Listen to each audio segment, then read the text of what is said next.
Hello, everyone. Welcome back.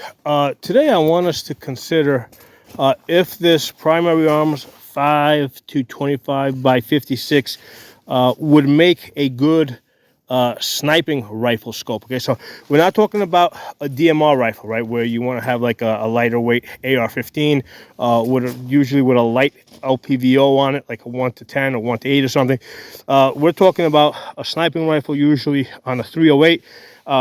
Not just for the purpose of anti-personnel, but possibly also anti-material, barrier penetration, anti-vehicle. Now, obviously, a more powerful gun would be better, but also heavier.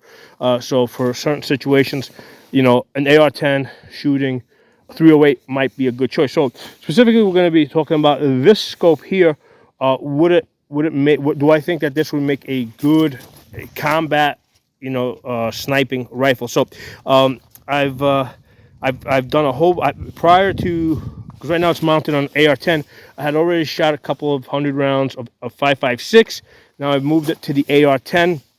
Over the last few days, I went to a different range, a 1,000-yard range, and I shot about 120 rounds of 308, which I had to collect and bring back here because they don't like. Apparently, they don't like the having a brass carpet over there. I do, so I brought it back to my range, and I made a nice little brass carpet over here. Like most of the stuff I have is like steel case, like hundreds of thousands of rounds over here. But anyway, with this scope here, it's been excellent. It's been excellent in every regard. It's really especially for the $500, right? Because this is the SLX, which is the more budget one, the $500 ones. You gotta get with the holiday specials. You know what? And I think the reason why they considered it an SLX is because it has Chinese glass instead of like the more expensive Japanese glass.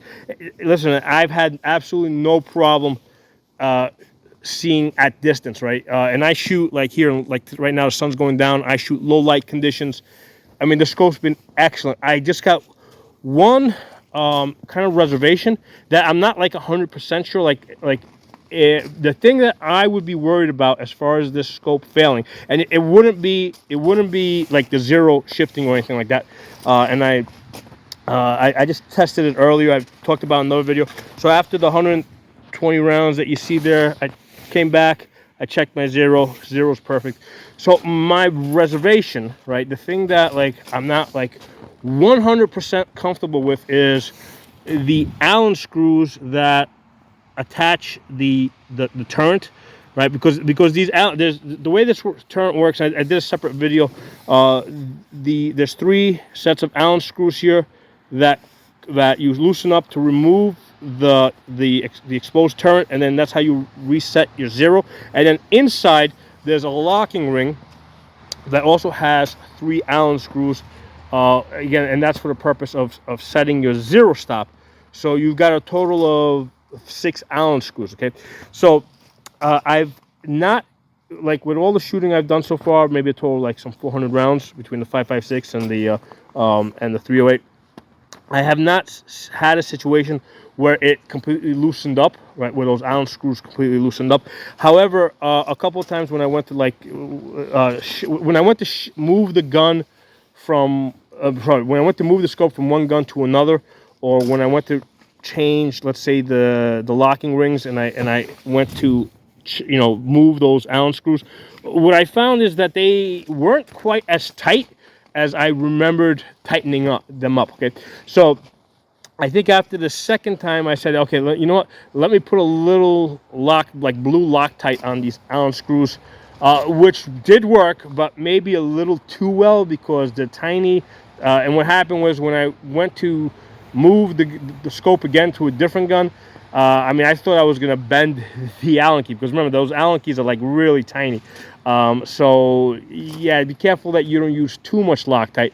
So it's one of those things that, like, if you want those Allen screws to stay in place, you have to use a little bit of Loctite, but don't use too much Loctite, because then you can bend your Allen keys, or maybe you'll strip the screws or something like that. So that's the one place I have found so far where it's like, you know what, I wish there was a better system of being able to set your zero stop and also set the locking ring inside.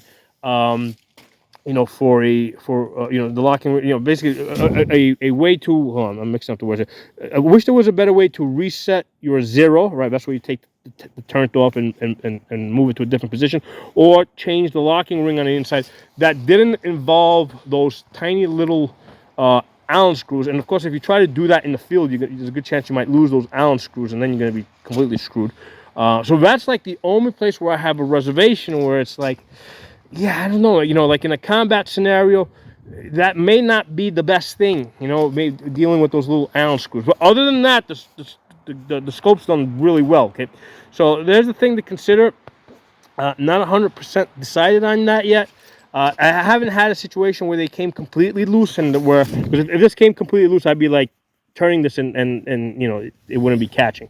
So I haven't had that situation, but I guess maybe over a prolonged period of time, you know, with a lot of shooting, maybe it does. I don't know, but that's the thing I would look out for. That's the only place where I think I would, where I might have a reservation with this system. You know, is the way the Allen screws set the locking turret, set the zero stop, and also the way that the turret is attached on top. Okay, so drop some comments below. Let me know what you think, and I'll talk to you guys soon.